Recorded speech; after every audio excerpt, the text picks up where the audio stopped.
A madrugada na Sibéria devorava tudo que não estivesse pronto para enfrentá-la. Contudo, a cabana de Adam Smith resistia, como um último vestígio de calor no deserto branco. Naquele dia, ele despertou com um sobressalto, o peito pesado, a respiração curta. O mesmo sonho, sempre o mesmo. A silhueta de Helen de costas, sumindo no borrão branco da tempestade, como naquela noite. O vidro do carro coberto de gotas de chuva, os faróis refletindo no asfalto molhado. A curva traiçoeira que ele não viu a tempo. O som da risada dela se misturando ao trovão, depois o impacto. O mundo girando. E então, nada. Ele passou as mãos pelo rosto e, instintivamente, olhou para o termômetro pregado na parede de madeira. Menos 50 graus Celsius. Mas o frio lá fora nunca se comparava ao que ele carregava dentro de si. Adam costumava ser um nome conhecido, um magnata, um investidor que transformava qualquer pedaço de terra em ouro. Manhattan, Dubai, Londres. Para ele, o mundo não era nada além de números e oportunidades. Ele tinha tudo, até que Helen se foi. O acidente, aquela estrada maldita. Os jornais chamaram de tragédia. Ele chamou de castigo. O que era um império sem ninguém para dividir? O que valia uma fortuna quando o silêncio da própria casa se tornava insuportável? No final, dinheiro nenhum compra o que realmente importa. Foi assim que ele veio parar aqui, onde ninguém perguntava sobre sua vida e onde o frio o mantinha longe das memórias. Adam se serviu de café, amargo e forte. Ajustou o grosso casaco de pele de carneiro sobre os ombros, puxando-o mais para perto do corpo. Mesmo dentro da cabana, o frio infiltrava-se pelas frestas das paredes de madeira, transformando o ar em lâminas invisíveis contra sua pele. O calor da lareira mantinha a temperatura suportável, mas não o suficiente para se dar ao luxo de ficar sem as camadas de lã e couro. Puxou uma cadeira para perto da janela, sentindo o toque áspero das luvas de couro forradas ao apoiar as mãos no braço da cadeira.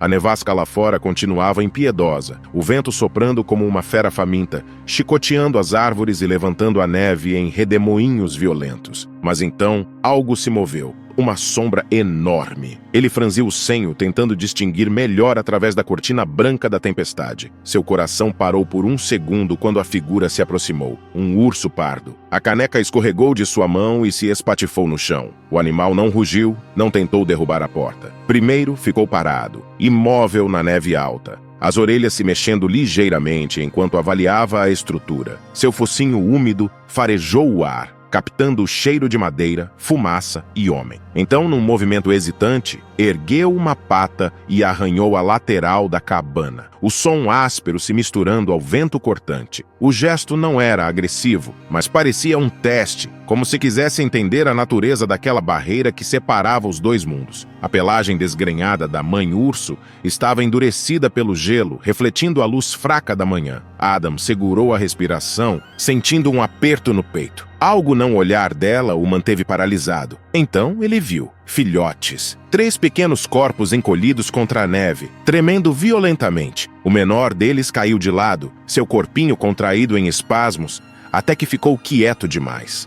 A mãe urso abaixou-se depressa, pegou o filhote pelo focinho e, com um movimento cuidadoso, depositou-o diante da soleira da porta. Depois, ergueu a cabeça e esperou. Adam sentiu um aperto na garganta. Aquela cena, aquela súplica silenciosa. O vidro entre eles era uma barreira fina demais para conter o peso da realidade. A tempestade lá fora rugia mais forte e o vento lançava rajadas de neve contra a vidraça. A mãe urso ergueu as patas dianteiras e encostou-as contra o vidro, num gesto que lembrava um pedido, um apelo, uma prece. Adam não se lembrava da última vez que alguém lhe pedira ajuda. E agora, ali, no meio do nada, uma mãe desesperada suplicava a ele. Ele sabia que se abrisse aquela porta, algo mudaria para sempre. E ele não tinha certeza se estava pronto para isso. Adam permanecia imóvel perto da porta, seu corpo tenso, os olhos fixos na figura imensa do outro lado. A mãe urso ainda estava ali, estática, com o filhote menor pendendo frágil em seu focinho. Ele não deveria abrir a porta. Era o que sua mente lhe dizia, o que seu instinto de sobrevivência berrava dentro de sua cabeça. Mas então, viu algo nos olhos dela. Desespero, dor, um pedido silencioso. Uma lembrança o atingiu com força. Nova York. Uma noite fria, mas nada comparado a isso. Ele estava dentro de seu carro blindado, esperando o sinal abrir, enquanto um homem, um mendigo, se aproximava da janela. O rosto do desconhecido estava esquelético. Os olhos fundos imploravam por algo, qualquer coisa. Adam ignorou. O sinal abriu. Ele pisou no acelerador. No dia seguinte, viu nos noticiários. Um homem morreu de hipotermia a poucas quadras dali. Ele nunca soube se era o mesmo homem, mas isso não importava. O que importava era que ele poderia ter feito algo, e não fez. Agora, ali no meio da Sibéria, a cena se repetia. Dessa vez o mendigo era uma mãe desesperada e os filhos dela estavam morrendo bem diante dele. Adam inspirou fundo, sentindo a pressão esmagar seu peito. Com a mão trêmula, ele deslizou o ferrolho e abriu a porta apenas uma fresta. O ar cortante invadiu a cabana, queimando sua pele como pequenas lâminas invisíveis. A mãe urso não se moveu. Apenas abaixou a cabeça e deixou o filhote cair suavemente sobre a soleira, como se dissesse, agora ele é seu. Adam abaixou-se, hesitante. O pequeno corpo do filhote estava mole, quente, mas fraco demais. O ursinho soltou um gemido rouco, algo entre um lamento e um pedido de socorro. Ele deveria fechar a porta. Ele precisava fechar a porta. Em vez disso, segurou o filhote nos braços e recuou para dentro. A madeira rangeu sob seus pés. Lá fora, a mãe urso permaneceu imóvel, seus olhos escuros acompanhando cada movimento dele. Mas então, ela levantou o focinho e apontou para trás, para os outros dois filhotes ainda encolhidos contra a neve. Adam olhou para o filhote em seus braços e, depois, para os que estavam do lado de fora. Com um suspiro resignado, ele empurrou a porta um pouco mais. Os outros dois filhotes cambalearam para dentro, tremendo violentamente, a neve endurecida grudada em seus pelos escuros. Adam fechou a porta rapidamente, o coração disparado, esperando que a mãe urso tentasse entrar, mas ela não o fez. Ela apenas esperou. A neve e o vento açoitavam seu corpo, seu pelo desgrenhado endurecido pelo gelo. A cena deveria ser assustadora, mas Adam só via uma mãe esperando permissão. Seu peito se apertou. Ele não disse nada, apenas abriu a porta. A mãe urso avançou lentamente, um passo hesitante de cada vez. Adam recuou instintivamente, o corpo rígido, seu coração martelando tão forte que ele podia ouvir. Seu olhar percorreu a mesa procurando algo, a espingarda, mas então ele notou. A mãe urso parou logo após cruzar a soleira e, antes de seguir adiante, sacudiu-se, espalhando neve e gelo pelo chão de madeira, como se estivesse tentando manter a casa limpa. Adam piscou, confuso. Ela sabia que ali dentro não era seu território. Sabia que precisava respeitar aquele espaço. Os filhotes se aninharam contra o canto mais quente perto da lareira. Adam puxou um cobertor e se ajoelhou para cobri-los. E foi então que aconteceu. A mãe urso, observando atentamente, ajudou. Com o focinho, empurrou o tecido suavemente, ajeitando-o sobre os filhotes,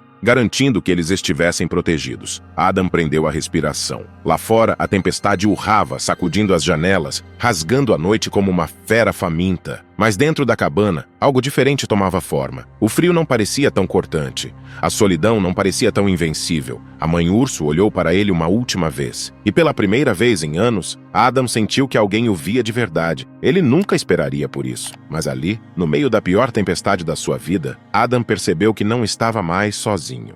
O tempo passou sem que Adam percebesse. O estalar da lenha queimando na lareira era a única coisa que rompia o silêncio dentro da cabana. Lá fora, o vento que antes rugia como uma fera enjaulada agora se transformara em um sussurro distante. A tempestade havia perdido sua força. A mãe urso ergueu a cabeça, os olhos escuros percorrendo a sala. Então, com um movimento quase imperceptível, emitiu um som baixo, um chamado suave, mas definitivo. Os filhotes reagiram de imediato, seus corpos ainda pesados pela exaustão, mas obedientes. Um a um, levantaram-se, sacudindo os resquícios de sono e calor acumulado. Era hora de partir. Adam permaneceu onde estava, os braços cruzados, sentindo um aperto no peito que não conseguia explicar. Ele não tentou impedi-los. Era a natureza. Assim como ele, aquela mãe havia escolhido um caminho de solidão, mas apenas porque não tinha opção. Agora ela seguia em frente. E ele? Os filhotes atravessaram a porta primeiro, mas eles não correram. Moviam-se com cautela, levantando as patas cuidadosamente, como se temessem manchar o chão de seu benfeitor. Adam engoliu em seco. Eles sabiam. A mãe urso veio por último. Antes de cruzar a soleira, ela se virou lentamente, seu olhar fixo em Adam. Então, algo aconteceu. Com uma delicadeza impossível para uma criatura de seu tamanho, ela ergueu uma de suas enormes patas e a pousou sobre o braço de Adam. O toque foi quente, mais quente do que ele esperava. O peso da pata não era agressivo nem invasivo, era firme, seguro. Adam ficou imóvel. Sua respiração falhou por um instante. O contato não era uma ameaça, nem um pedido. Era algo diferente, algo que ele não entendia naquele momento. A mãe urso abaixou a cabeça e se afastou, desaparecendo com os filhotes na neve. Adam permaneceu na soleira, olhando para o vazio branco que engolia suas silhuetas. Então sentiu. Ele olhou para o próprio braço, onde a pata havia estado. Um calor residual ainda vibrava ali, um peso fantasma que ele conhecia bem. E foi só então, quando a floresta já havia engolido os ursos, que ele compreendeu. Aquilo não tinha sido um simples toque, Helen. Como na última noite juntos, quando ela segurou seu braço e sussurrou: Adam, me promete uma coisa. E ele nunca soube o que ela queria que prometesse. Mas talvez, de alguma forma inexplicável, ele tivesse acabado de cumprir. Um reconhecimento, uma despedida, uma gratidão silenciosa. Adam não se moveu. Ele não queria quebrar aquele momento. Então, a mãe urso abaixou a cabeça e curvou-se levemente. Não como um animal, não como algo irracional, mas como um igual. Adam sentiu a garganta apertar. Ela estava lhe dando um adeus. Sem pressa, a mãe urso deu meia volta e saiu, desaparecendo na escuridão da floresta coberta de neve. Os filhotes a seguiram, mas um deles, o menor, o que quase morreu em seus braços, parou por um instante e olhou para trás. Os olhos pequenos e brilhantes encontraram os de Adam, que ainda estava parado na porta, preso naquela mistura estranha de calor e vazio. E então, o filhote se foi. A neve caía devagar agora, cobrindo seus rastros. Adam continuou ali, imóvel. O vento gelado invadia sua casa, mas pela primeira vez em muito tempo, ele não sentia frio. A mãe urso levou seus filhotes de volta à floresta e, de algum jeito que ele não entendia, deixou algo com ele. Agora, imagine um leão solitário, abatido pela fome e pelo cansaço, surgindo do nada à beira de um posto de guarda florestal no coração do delta do Okavango. Seu olhar pesado carrega um pedido silencioso, mas sua presença ainda exala perigo e respeito. Os guardas se entreolham, hesitam. O que um rei sem trono faz tão longe de seu reino? A tensão cresce quando percebem que aquele leão já foi visto antes. Como ele chegou ali? O que aconteceu para afastá-lo tanto de sua terra? E o mais importante, será que há uma forma segura de ajudá-lo sem despertar o instinto selvagem que ainda pulsa dentro dele? Quer descobrir o que aconteceu e sentir as emoções dessa nova história? Não perca o próximo vídeo do canal Amo Meu Patudo. Clique no vídeo que está aparecendo na sua tela e vem comigo. Grandes emoções vêm acompanhadas de grandes histórias. Até lá!